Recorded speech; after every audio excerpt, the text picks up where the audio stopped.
My name is Jonathan, and I am the lead production designer for the Ark Encounter.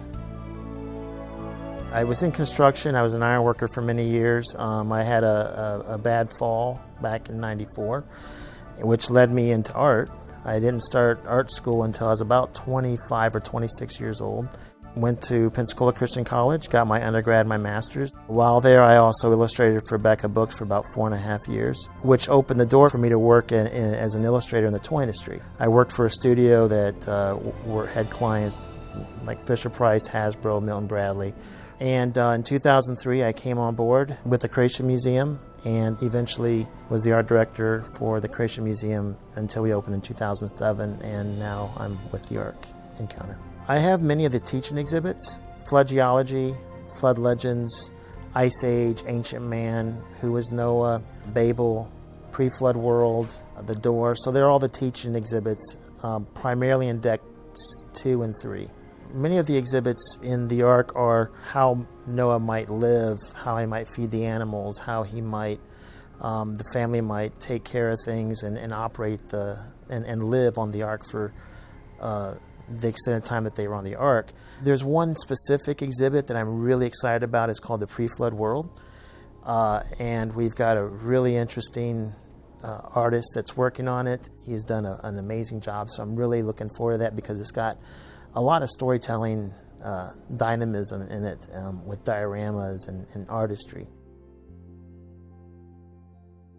When I was illustrating the Becca Books, the interesting thing for me was I came to one day realize I wanted to illustrate the Bible. Everything that I do, every concept that I come up with and the team comes up with is based on a script, and the script dictates kind of what we're dealing with contextually. Once the storyline is developed and I know where I'm going, then I lay out the room to make sure that all the key points are being taught in a very logical manner, and then it allows me, once that's taken care of, allows me to start thinking about how to creatively do it. And I always approach it from the perspective of the guest. How will the guest assimilate this information? Will they enjoy it? Is there anything interesting that I can bring to it that's different? Those are the kind of things I wrestle with, is how do I make this exhibit engaging for the guest? Eventually, I think about the different components, like videos, 3D elements, murals, sculptures, sound, light, textures, color.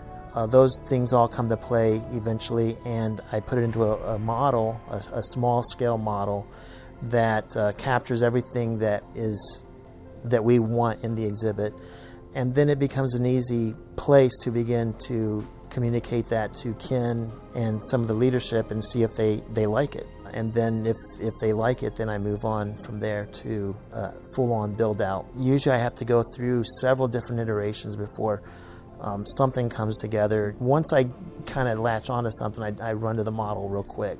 I work with a content director and other artists and other production designers.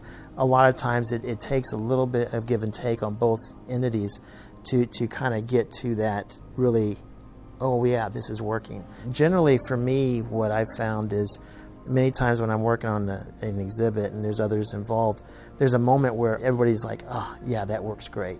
And eventually it came into something really, really incredible. And when you find that, then you know, oh, we're on to something really good. And then it just kind of like opens up really quick. It's going to be a great exhibit if there's multiple artists involved.